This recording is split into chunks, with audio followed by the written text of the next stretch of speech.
Hi Carolyn and class, this is Laura Nelson, and I thought I'd take advantage of this first video to introduce myself and the 5 horses I'll be playing with in the course. I have 3 of them in this little tiny paddock with me here, and then we're going to stop the tape and I'll do another one with the other 2, because when I start moving them, I think this space is a little bit too confined to move the whole 5 without anyone getting into any trouble. This is Czar. He's my main man. He's a thoroughbred, and I bred him and birthed him and raised him, and he's totally my creature.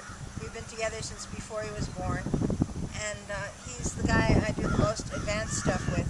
After I show you the moving these guys, I'm going to climb on his back and show you the exercise that I've been practicing that Carolyn told me in the last class, which is to get him very happy about just standing still and not moving. And he's got that really, it's really enormous, the difference since I've been doing those exercises, the difference it's made in how he feels when I ride him. Let's see, the other guys, back off, sorry. Oh, I just wanted to show you the reeds. I have 2 different kinds here with me. This is the store-bought one, which is very flexible and very nice and moves the horses very easily. And this is the one that I usually use, which grows wild here in Florida, and I usually pick a nice green one every time I'm playing. They grow just about everywhere. I just pluck a little piece anytime I need a twig and use that to move the horses.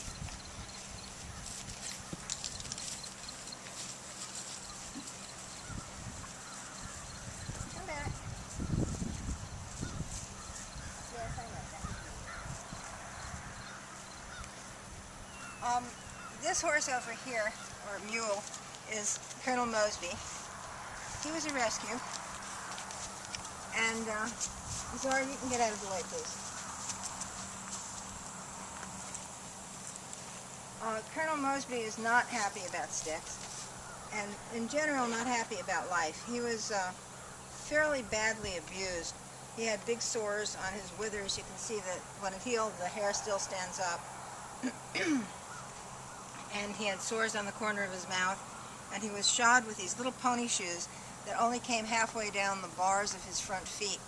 And mules being so tough, he wasn't even unsound with them, but he had been an enormous amount of pain with those overgrown feet and those little misfitting shoes. And it took a long time before he would let me come anywhere near him. The first time I got him, I put him in a stall, and it was a stall like that with a fairly small, high window, but it didn't have the overhangs that the stalls that this barn do. And I came in with a pitchfork to clean up some poop, and he jumped out the window. He was that timid about what people would do to him. He's gotten a lot better, but what he needs is more time sharing territory, and that's what we're going to do a lot of in this course. Probably not a whole lot else. But this is Colonel Mosby, who is just a delightful creature. And the last one in this group is Sundance, who's another problem child. He was also very badly abused, and he went through a previous course with Carolyn. Come here, Sundance. Sundance.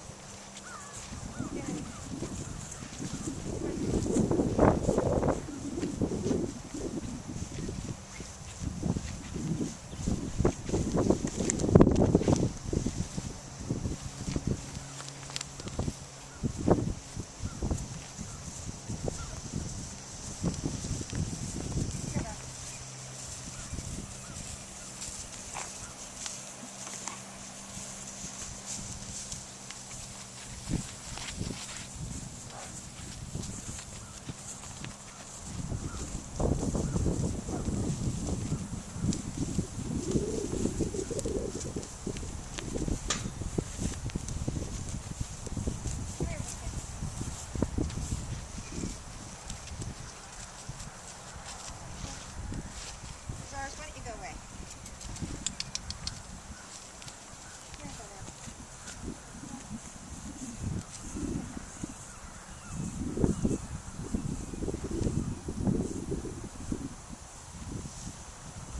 Sundance is a very reserved creature with an awful lot of fears. In Pirelli language, he'd be an extreme right-brain introvert. What he really is a lot of distrust of people and a lot of fears, And when I work with him every day, he's much better. When I just leave him alone for a little while, he goes back to his less companionable ways. And he also needs a lot more time sharing territory, which is what we're going to be doing a lot of in this course.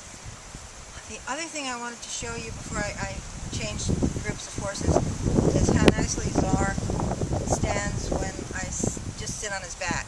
So I'm going to get on him and show you.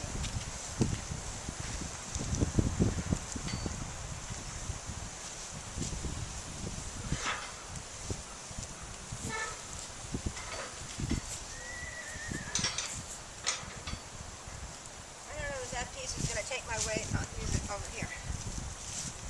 Come here, John.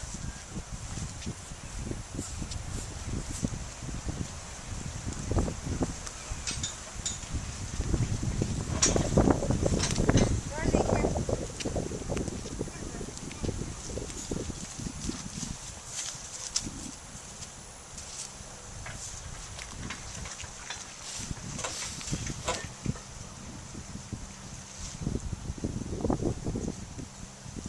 And this is really cool because he's a thoroughbred. He's a young thoroughbred, youngish. He's coming 10, and it's a breed that's not known for just standing still. But since I've been doing these exercises with Carolyn, he's gotten much calmer about just, I get on him and don't tell him anything, and he just sits there. Usually, of course, except when the camera's on him.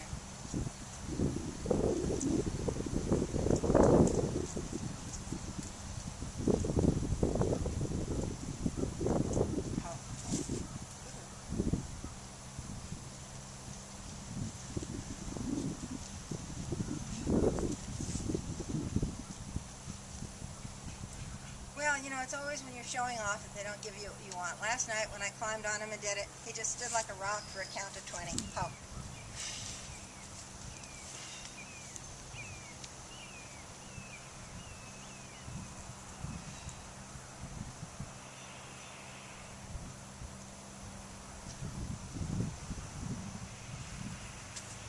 Oh well, this is where we are with this now, and he's really pretty good about it. I'm very pleased with where it's going, but obviously there's always more room for improvement.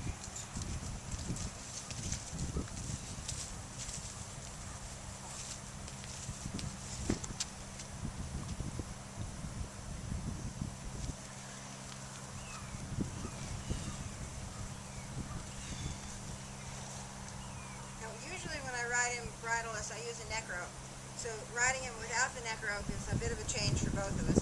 But Carolyn is going to guide me through it in this course, and I'm really looking forward to learning her way of doing it. Okay, I'm going to get the other horses.